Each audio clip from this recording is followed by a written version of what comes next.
Good morning to you, man, on the Rachel's page. Coming to you live on YouTube. August is shit. I know it's too early for that language, but hey, this is just something that just happened. You just got it.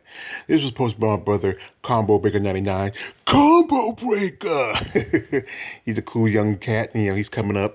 I'm gonna put his site on YouTube in my description. Follow him. Let's get my brother Combo Breaker to 1,000 so he can make some money for himself. The brother dropped some knowledge on women MMA, boxing. He's on the come up.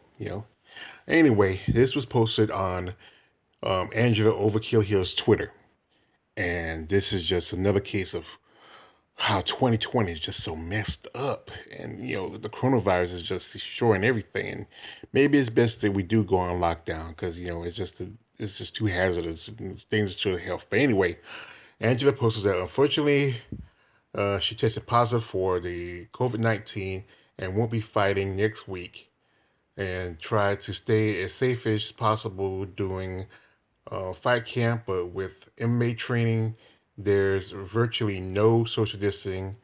It was really looking forward to running it back. Maybe we'll still can in the future, in the near future. COVID fucking up everyone's season. UFC 256. I mean, yeah. I mean, just and she knows she posted a t-shirt Antonio Torres, Antonio Torres on next Saturday. This Saturday coming, and this is a callback from their first fight back in 2015. That's around about the time her and Tisha just did after they did the Ultimate Fighter, which was that year was the strawweight division, and Tisha won that fight. And this fight was going to be more like a get back. Angela Hill's been on a screw job. She's been a victim of grand lawsuit twice. Her fight against Michelle Waterhead, which she should have won. Then her fight against Clark Gade, which she should have won. I mean, she's just been, and she's been fighting on, really been fighting. She had done at least 4 fights within 1 year. And, and she's been gaining for these fights. But now I think COVID probably tell her now is to sit down and rest. And I think that's good for her to sit down and rest. And they're talking about cutting some fighters from the UFC. And just, I don't, I hope Andrew's not on this. I was a big fan of Andrew here because she was originally part of that Mean Girl group, Beck Rollins, Raquel Pennington, no, Jessica Panay, Jessica Panay, and Angela Magana. And she's actually really stood up and speak up about the treatment of black women in MMA. She's supports Black Lives Matter. You remember she fought as a strawweight champion back in Invicta, and then they brought her back after they let her go the first time. But this fight between her and Tisha Torre was a comeback, and Tisha, her last fight was with Brianna the Bully Van Buren, and the Bull Van Buren, and she defeated her, and now, kind of Tisha's a little on the come up, and Angelique's on a little come down. But like I said, you was looking forward to this fight. This was be probably one of the best fights in the story division. These two have been rivals in the past. But now, she tested positive for COVID, and it's just, so many fights have dropped. Was it Saturday night? Last Saturday night supposed to have been Montana Del Rosa versus Taylor Santos, and that was canceled because somebody in Montana's camp had tested positive for COVID. Then that same card, um, it was been Curtis Blade versus Derek Lewis, and Curtis Blade tested positive for COVID, and it wasn't that long ago.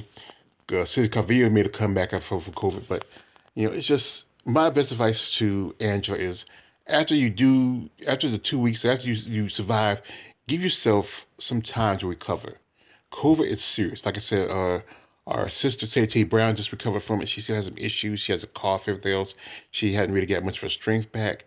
I would say 2 or 3 months after you recover, so you get your energy back, get your strength back. Because this thing, if you think about it, you get back into that octagon, and you're not 100%. The same thing's gonna happen to you that happened to Stephanie Calvillo when she faced Caitlin Kachegian. You're not gonna look good. It's gonna be a time. Your breath's gonna get you. You need to take some time. You need to recover. Go see a doctor.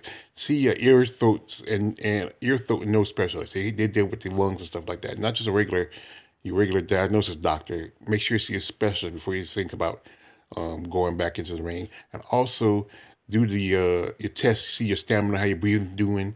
Before you think about fighting. That's what all these fighters do. All these fighters who have tested positive for COVID, who recover, give yourself some time. I know you want to fight, but give your body time. Because the last thing you want to do is drop dead in the middle of that octagon.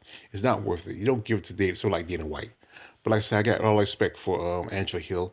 And, I hope she does come back. She's been game opponent for the last year or so. And maybe, once she diagnoses and she recovers and gives some time for her body to heal, then we see us fight with her, Tisha Torres. But for now, we're going to say our prayers and our best wishes to Angela Hill. We're going to put some of her social media stuff in the description so y'all can, say, send out her best wishes to her and to her and her husband and just hope that just hoping that she recovers fully from this virus. It's just a mess, like I said. It's just awful. Anyway, my prayers and thoughts out to Angela Hill, and this is your man all the way at George Page. Like, don't subscribe. I'm out, and God bless you, Angela Hill.